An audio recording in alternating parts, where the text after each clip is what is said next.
It was supposed to be just another Sunday lunch with my in-laws, the kind of family gathering where people pass dishes around, gossip a little, and pretend everything is perfect.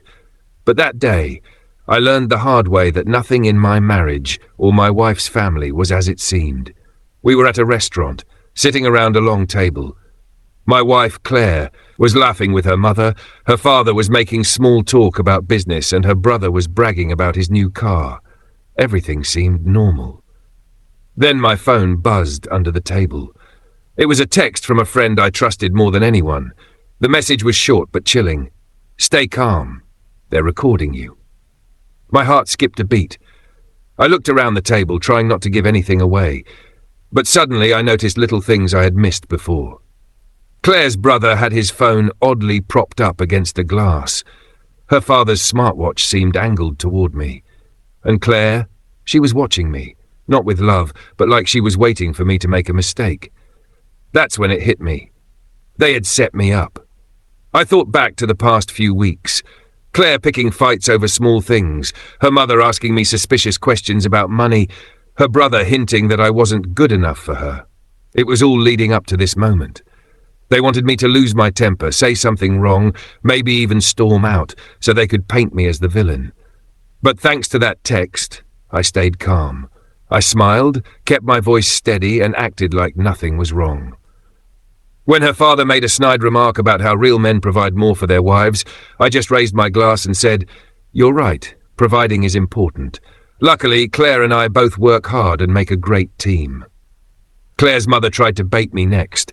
She asked loudly if I thought Claire settled when she married me. Everyone's eyes turned to me, waiting for the explosion. Instead, I laughed lightly and said, "I definitely settled. Claire's the best thing that ever happened to me." You should have seen their faces. Disappointed, frustrated, like hunters whose prey had slipped away. But inside, I was boiling.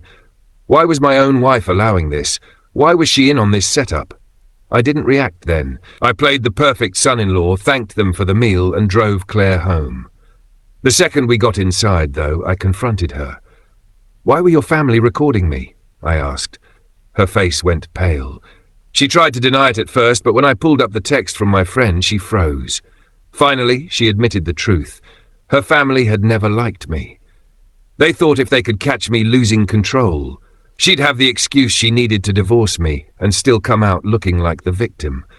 She claimed she didn't really want to do it, that she was pressured, that it was all her parents' idea. But betrayal is betrayal. She sat there and let them set a trap for me. That night, I made my decision. I wasn't going to scream. I wasn't going to fight. I was going to do what they least expected. I quietly packed a bag, called a lawyer first thing in the morning, and started the divorce process. Claire begged me to reconsider when the papers came.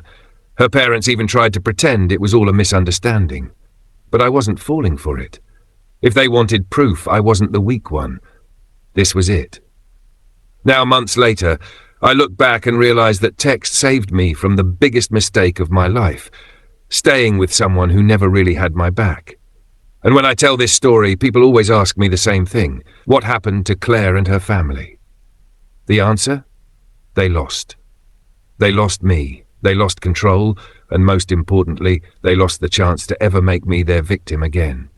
If you like this story, please subscribe and turn on notifications.